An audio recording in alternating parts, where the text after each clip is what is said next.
Hello everybody, your Bycrafty bestie is back to carry on with the Color Kaleidoscope Poncho. Let's dive in.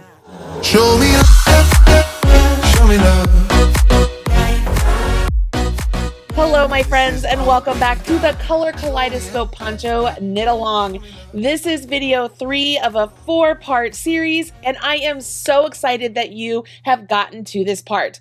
By now your poncho is looking gorgeous, right? You've completed the neck shaping, you've completed chart number 1, number 2, number 3, and in this section you will do 4, 5, and 6. There is so much color work that happens here, but the great news is that you know how to do all this. So if you know how to do all of it, why are we here in a video? What more do I have to show you? Well, remember when I talked about those color floats not going over more than 5 stitches, or you'd have to weave or tuck them in so that way you don't snag a float?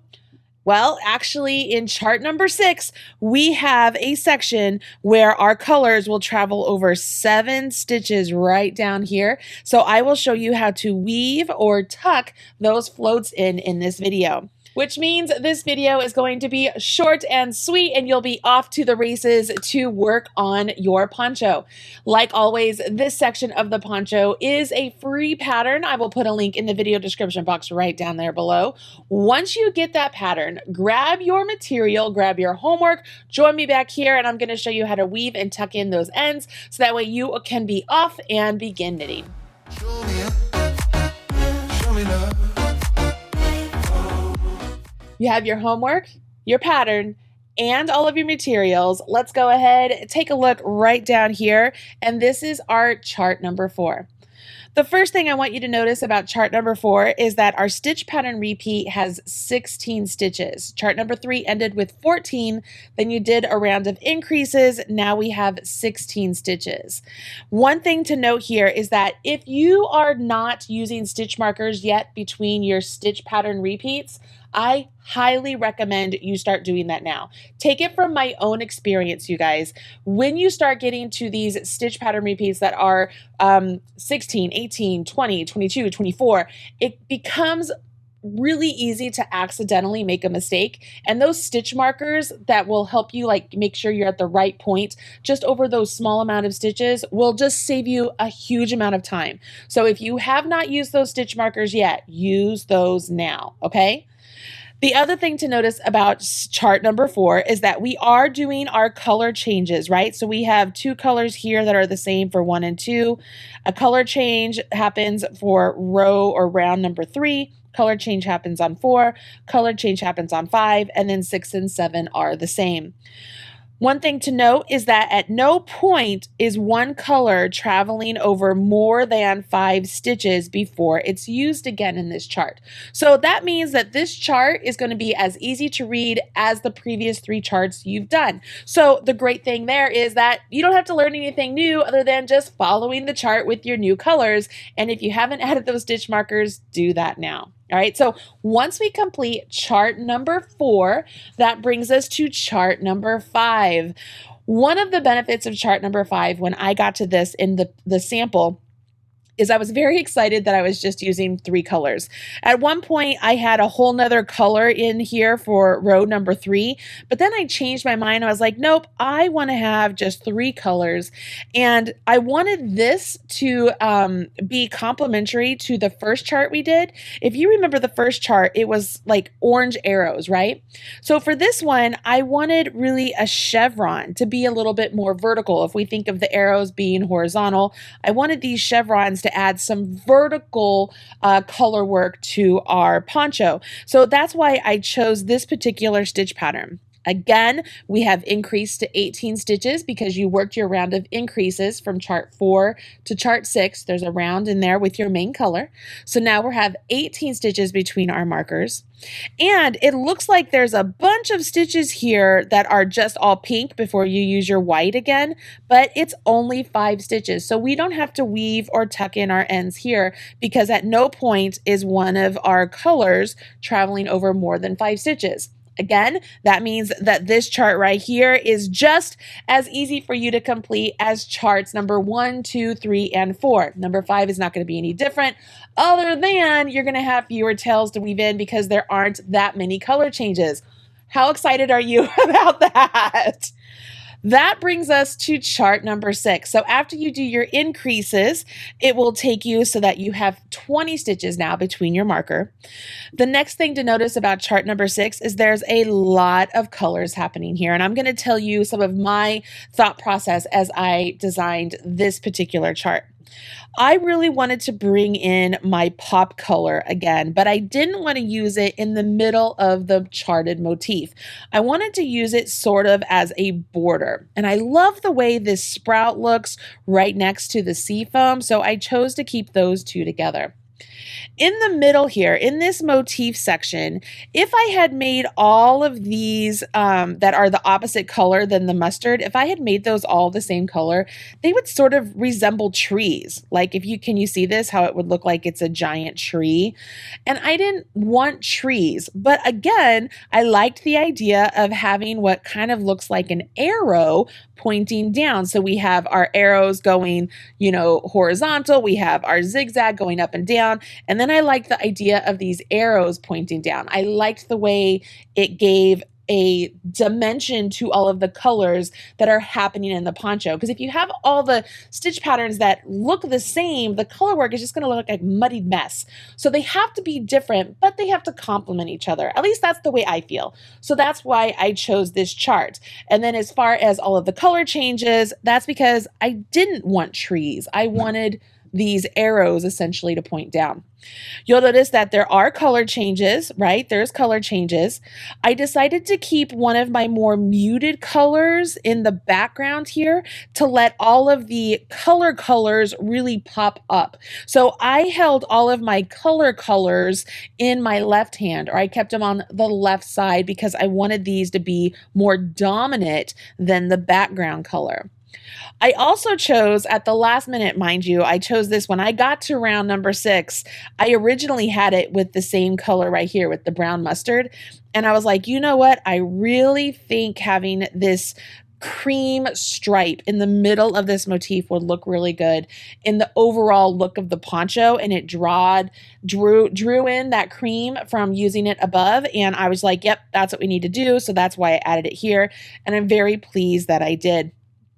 So the colors that I chose in here, if you have chosen different colors, I just want you to keep in mind, I really liked kind of keeping these all close to the same color family. So you'll notice they're blues and greens, or they're blues that even kind of are bluish green and a green. I liked the way they all kind of worked, even so much so with the sprout color kind of pulling in the green going into the yellow. I love the way that looked. So that's why I chose these colors for chart number 6.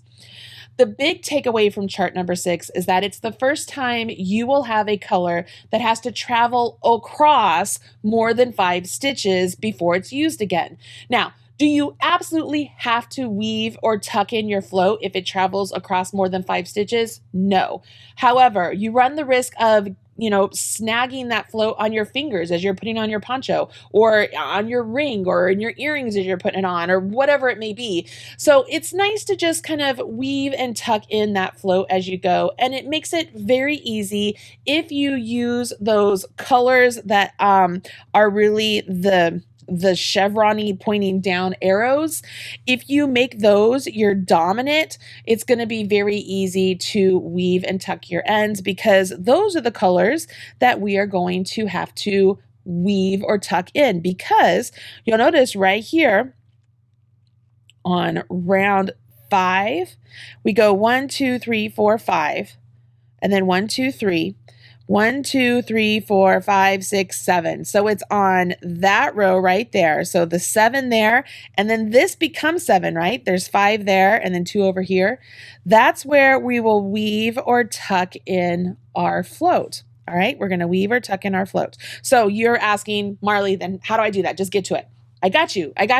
I have went ahead and I started up another hat using the leftover yarn, so that way I could show you how to weave or tuck in floats on some color work and in familiar colors that you might understand. Listen up. Here's what I want you to do. Please watch this video all the way through to see how I do the weave and tuck of the float. Then I want you to go ahead, work on your poncho all the way up until you get to chart number 6 and come back to this part of the video. I'm going to put a breaker point right after I stop talking here, and you'll be able to know exactly where to come back to watch these instructions.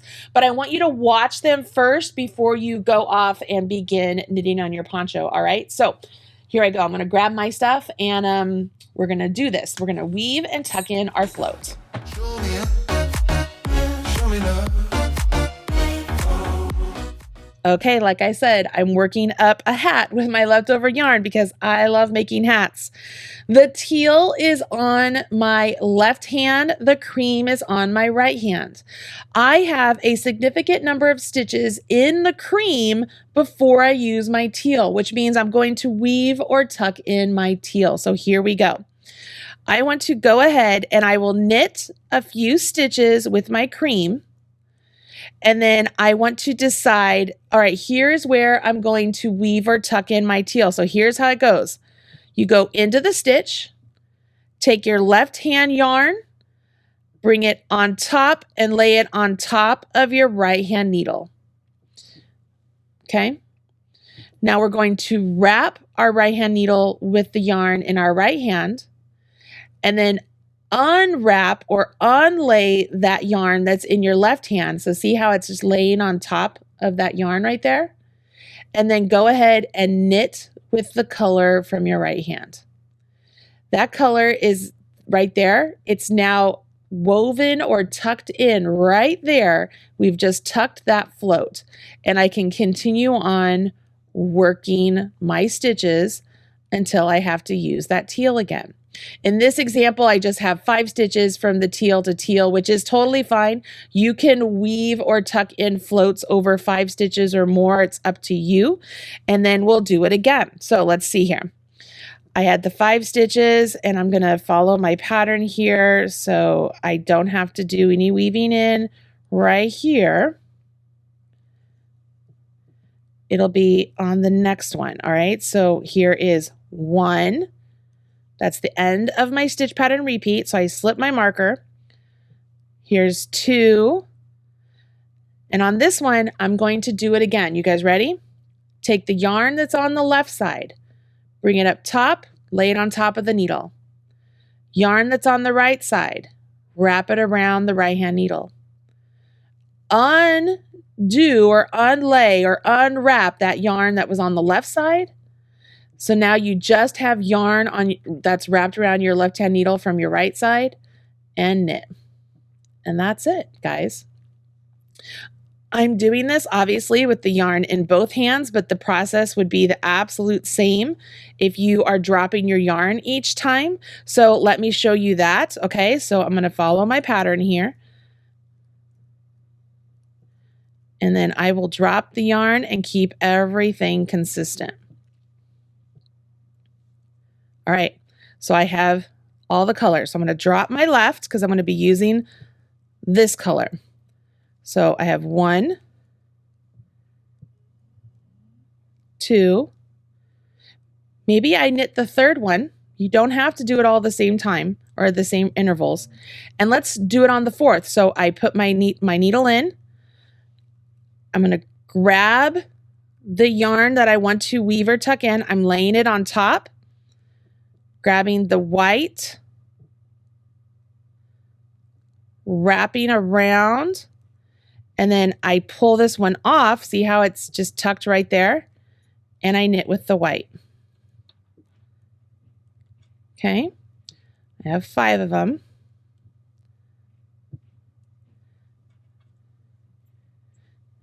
And my little float is just tucked in right there. So then I would continue on. Move the white over, do the teal, do the white, do the teal,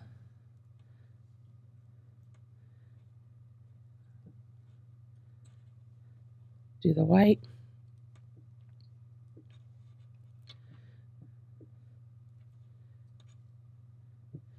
Do the teal. And finish with my white. Can you see?